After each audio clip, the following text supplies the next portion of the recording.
Home minister साहब बैठे हुए हैं देखने के लिए, लेकिन उनके बैठे बैठे यहाँ पे ड्रग्स घर घर पहुंच गया। उनके बैठे बैठे यहाँ 100 की 200 वाइन शॉप खुल गई। उनके बैठे बैठे मेरे बनी के भी सर दो फिर उसके हाँ तो वो होम पर्टिकुलर एक सरकार के ऊपर 10 साल से हैं, वो होम मिनिस्टर 10 साल से हैं, मैं मान रहा हूँ। देखो अगर पिछले 70 साल से हैं तो ठीक भी तो उन्होंने करना था ना 10 साल में, मैं वही कह रहा हूँ। लेकिन समस्या का समाधान तब होगा जब समस्या को लाया जाएगा सामने। अगर समस्या को बताया नहीं जाएगा तो समाधान कहाँ से होगा, बताना जरूरी है ना। उन्हीं के यहाँ बैठे बैठे हमारे मशेटी में 5 बार मिलिटेंट अटैक हो गए, तो अब मैं उम्मीद करता हूँ कि वो बैठ के कम से कम उठ जाएं और इन सारे मसलों को देखें। दूसरी चीज सर, पीएचई डिपार्टमेंट, अब हमारे मंत्री साहब क्या करें, उनको विरासत में ये सब कुछ मिला है, टूटा फूटा हुआ सिस्टम, तो सुधारने में थोड़ा वक्त तो लग ही जाएगा। लेकिन जिस तरीके से इन्होंने सिस्टम को चलाने की कोशिश की है और जिस तरीके से इन्होंने बेहतर किया है इन 4-5 महीनों में, मैं मुबारकबाद देना चाहूंगा। और मैं चाहता हूं कि आने वाले, और मुझे पता है आने वाले टाइम में ये थोड़ा सा सिस्टम और सुधरेगा। लेकिन हमारे कुछ इलाके हैं जैसे नांदला है और एक इलाका है बैंजल भटवाल, और उसके साथ लगती हुई एक कॉन्स्टिट्यूंसी है हमारे रामनगर की, हमारे एमएलए साहब जानते हैं, बहुत बड़ा डिस्प्यूट है। हमारे एरिया का और रामनगर का पानी का सोर्स एक है, और जो रामनगर में भी जाता है और मेरे एरिया में भी आता है, और वहां लोगों की लड़ाई लगी रहती है कि वो सोर्स जो है वो प्रॉपर्ली जो है डिस्ट्रीब्यूट नहीं हो पा रहा। तो मैं मंत्री साहब के नॉलेज में लाना चाहूंगा कि इस इश्यूज को जो है वो सॉल्व आउट किया जाए। दूसरा सर, उसके बाद कुछ चीजें ऐसी हैं जैसे रोड्स बनते हैं, हमारे जितने रोड्स बनते हैं वो क्या करते हैं, अपना मटेरियल्स जो है वो फेंक देते हैं दरिया में, या साइड पे फेंकते हैं, जिसकी वजह से काफी सारे पेड़ जो होते हैं वो डिस्ट्रॉय हो जाते हैं। और इसी की वजह से, रोड्स की वजह से हमारी कुछ नहरें हैं जो टूट गई हैं। डुगन टू बड़ी एक बहुत इंपॉर्टेंट नहर थी जिसकी वजह से लोग कल्टीवेट करते थे, वो टूट चुकी है। मैं चाहता हूं कि उसको फिर से रिपेयर किया जाए, उसको दोबारा से बनाया जाए। और इसके साथ साथ सर, हमारे पीएचई के कुछ डेली वेजर हैं। एक का नाम है बालकृष्ण जो 2022 में रिटायर हो गया, एक का नाम है हरिचंद्र जो 2024 में रिटायर हो गया। होता क्या है, रिटायरमेंट के बाद कुछ ना कुछ गवर्नमेंट एम्प्लॉय को पैसा मिलता है कि वो घर पैसा लेके जाता है, लेकिन उसको कुछ नहीं मिला बेचारों को। उसको उसी डिपार्टमेंट के लोगों ने पैसे इकट्ठे करके, हमारे गांव में एक बुलटोई होती है, वो उसको गिफ्ट दी, बेचारे वो भी ले जाओ, वो भी खा ली। और उसके साथ साथ उसको मिला क्या, 72 महीनों की सैलरी उसको आज तक नहीं मिली। वो रिटायर होके चला गया, 72 मंथ्स की इन दोनों को सैलरी आज तक नहीं रिलीज हुई। मैं चाहता हूं रिटायरमेंट के बाद एक्स्ट्रा देना तो छोड़ो, जो बनता था वो तो कम से कम उनका मिलना चाहिए। उसके बाद सर, मैं बात करना चाहूंगा फॉरेस्ट डिपार्टमेंट के ऊपर।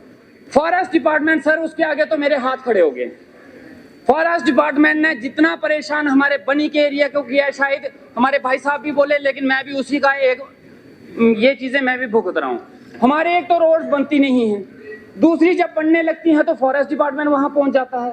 2 रोड्स मेरी ऐसी थी, जो कटली वाली रोड थी, मल्हार टू मढ़ून रोड था, जिसकी पेमेंट हो चुकी थी, सब कुछ मिल चुका था, लेकिन क्लियरेंस नहीं मिल रही थी। आज आके मैंने वहां प्रोटेस्ट करके जेसीबी के ऊपर जबरदस्ती चढ़ के वो रोड का काम चलवाया, और उसके दूसरे दिन क्लियरेंस मिल गई।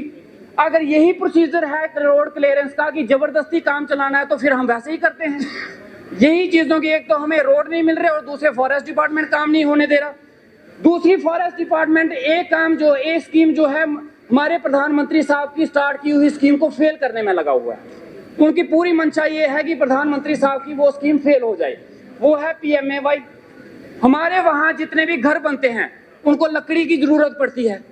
6-6 महीने से, 1-1 साल से फाइलें उनके ऑफिस में पड़ी हुई हैं, लेकिन लकड़ियां नहीं मिल रही, इशू ही नहीं हो पा रही। ऊपर से उनको डिपार्टमेंट वाले नोटिस भेज रहे हैं कि घर बनाओ, और वो घर कहाँ बनाए, पहाड़ी इलाकों में ईंट बजरी तो पहुंचेगी नहीं, लकड़ी की वहां जरूर। सर 2 मिनट चाहिए, इंपॉर्टेंट इशू पे बात कर रहा हूं मैं, तो वो वहां पे मिल रही है। मैं चाहता हूं डिपार्टमेंट उनको इतना इजी बनाए कि ताकि उनका जो काम रुके हुए हैं वो जल्दी से जल्दी हो जाए।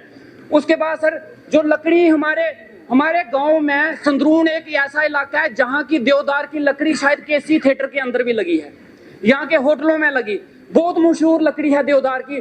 वो पेड़ वहां जंगलों में सड़ रहे हैं, लेकिन लोकल लोगों को नहीं दिए दे जा रहे। मैं चाहता हूं कि वहां के लोकल लोगों को वो लकड़ी दी जाए ताकि उनको वहां पे फायदा हो जाए। हमारे एक फॉरेस्ट रेस्ट हाउस था ढग्गर, मिलिटेंसी के दौरान 4 बिल्डिंगें जलाई गई मिलिटेंटों ने, उसमें से एक फॉरेस्ट रेस्ट हाउस बहुत खूबसूरत था जो जला दिया गया। और वहां पे 20,000 कनार रकबा है फॉरेस्ट का, और पहलगाम से खूबसूरत जगह है। मैं मंत्री साहब से चाहूंगा पत्नीटॉप की तरह वहां पे हट्स बनाए जाएं, आए पाए तो पहलगाम की तरह है जनाब, जैसा पहलगाम है वैसा ही है। उसके बाद सर एक फॉरेस्ट रेस्ट हाउस हमारे बनी में है, जो बनी की शान हुआ करती थी, लेकिन आज उसकी हालत इतनी खस्ता है कि इंसान वहां जाता है तो शायद नाक बंद करके जाता है। मैं चाहता हूं उसकी रिपेयर एंड रेनोवेशन और एक्स्ट्रा रूम्स जो है वो वहां पे बनाए जाएं। हमारा बांजल है सर एक, वहां हेल्थ सब सेंटर बना हुआ है, लेकिन वो फॉरेस्ट की लैंड पे बना हुआ और पिछले 40 साल से बना है। आज वो टोटली डिसमेंटल होने की कंडीशन पे आ चुका है, अनसेफ है। हम चाहते हैं उसकी रिपेयर की जाए, लेकिन फॉरेस्ट डिपार्टमेंट बीच में आ जाता है, फिर वो लैंड का डिस्प्यूट बन जाता है और वहां उसकी रिपेयर नहीं हो पा रही। उसके साथ साथ मेरी बहन ने, शगुन जी ने बड़ी अच्छी बात की, बहुत खूबसूरत बात की कि हमारे होम मिनिस्टर साहब बैठे हुए हैं देखने के लिए, लेकिन उनके बैठे बैठे यहाँ पे ड्रग्स घर घर पहुंच गया, उनके बैठे बैठे यहाँ 100 की 200 वाइन शॉप खुल गई, उनके बैठे बैठे मेरे बनी के भी सर दो, फिर उसके